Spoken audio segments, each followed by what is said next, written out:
안녕하세요.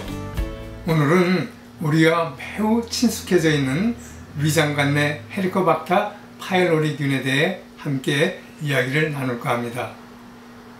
요즘 평소 아무런 증상이 없지만 정기적으로 행해지는 건강검진 결과에서 위염과 위궤양, 위암과 같은 위장질환과 연관성이 많다는 헬리코박터균이 발견되었다고 균을 없앨 목적으로 강력한 항생제를 비롯하여 여러 약제가 처방된 처방전을 심심치 않게 보게 됩니다.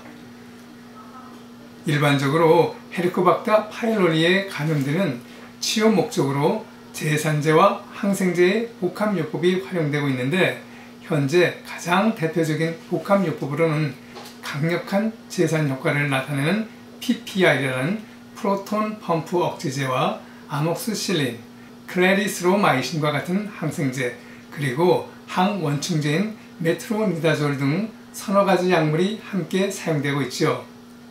그러나 이러한 약물들은 독성이 강하고 위의 작도심의 경우에 따라서는 헬리코박터균을 잡으려다가 내일까지 잡는 게 아닌가 하는 기분이 들 때도 있고, 항생제 복용으로 인해 균 교대 증상이 나타나 장내 유익 미생물에 대한 피해와 함께 헬리코박터균이 사멸로 인해 위산 분비가 지나치게 많아져 역류성 식도염을 일으키는 경우도 있는데, 이는 제균 치료에 쓰이는 약물들이 워낙 강력해서 인체 내 밸런스에 영향을 주기 때문이라고 합니다.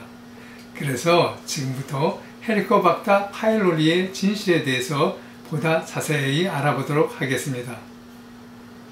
헬리코박터 파일로리는 위장 내에 기생하며 위 점막층과 점액 사이에서 서식하는 균으로 우리나라 사람들에게 비교적 높은 빈도로 분포되어 있는 것으로 알려져 있지요.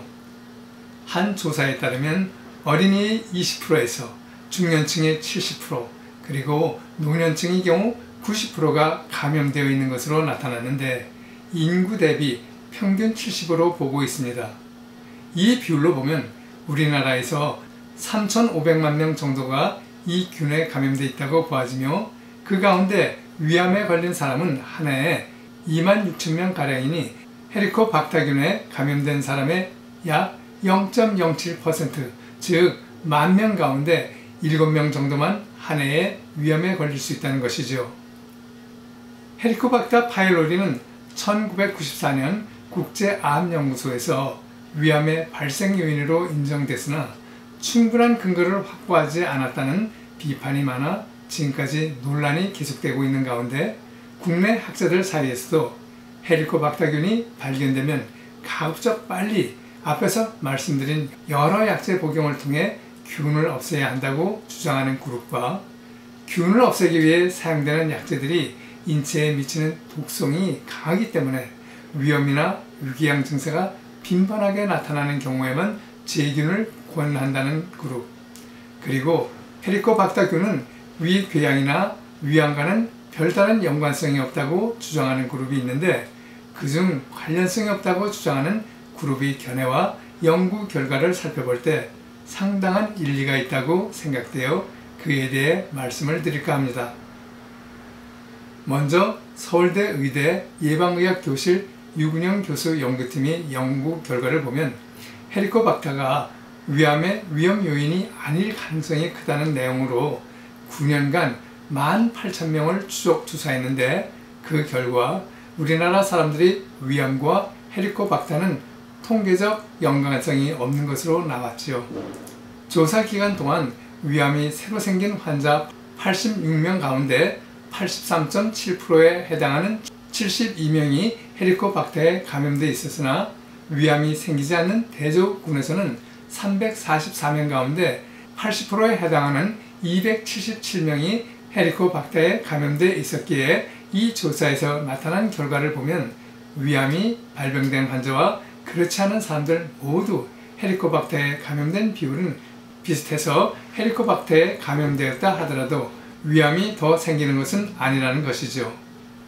헬리코박터 감염률이 매우 높은 아시아와 아프리카에서도 감염률만큼 위암 발생이 일어나지 않았으며, 일부 국가에서는 감염률에 비해 상대적으로 위암 발생이 낮았기 때문입니다. 대표적으로 인도네시아의 경우 헬리코박터 감염률이 약 80 내지 85%로 우리나라의 70% 정도보다 높게 감염된 것으로 알려져 있으나 위암 발생은 우리나라의 1000분의 1에 미치는 것으로 조사되었다며 헬리코박터를 항생제 등으로 제거하는 것에 대해 문제를 제기합니다.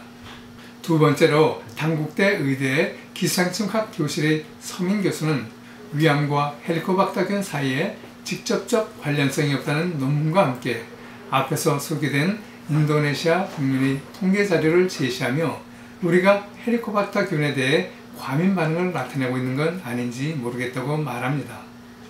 그리고 국립암센터 위암센터의 최일주 교수는 헬리코박터균이 위암의 원인 인자로 모든 사람이 위암 예방을 위해 제균 치료를 하면 위암이 줄어드는지에 관한 확실한 근거는 아직 없다며 이를 확인하기 위해서는 10,000명 이상의 참여자를 대상으로 10년 이상 추적 관찰하는 연구가 필요하다고 하네요.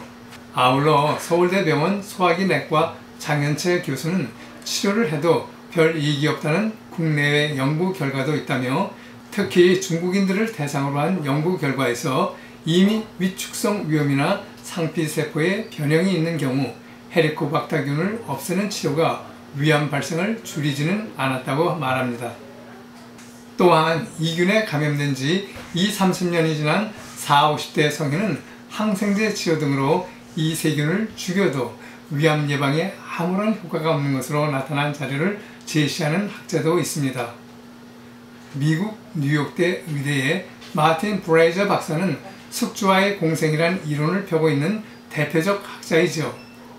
그는 지난 몇십 년간 위생이 개선되고 항생제가 남용되면서 특히 선진국의 헬리코박터 보균율이 크게 낮아졌다면서 선진국에서 소화성 교양과 위암이 줄어든 대신 역류성 식도염과 특히 치명적인 유형의 식도암이 크게 늘어난 것은 이 때문으로 보인다고 설명하며 헬리코박터는 수만 년 이상 인간의 위장에서 주류를 차지하면서 살아온 세균인데 이런 세균이 하루아침에 사라지는데 아무런 일이 일어나지 않는다면 이상한 일이라고 하면서 헬리코박터균이 천식을 예방하고 결핵균 감염을 예방한다는 자료를 제시하며 인류와 오랜 시간 공생하여 온 헬리코박터균이 위암 원인으로 근거가 부족함을 이야기합니다.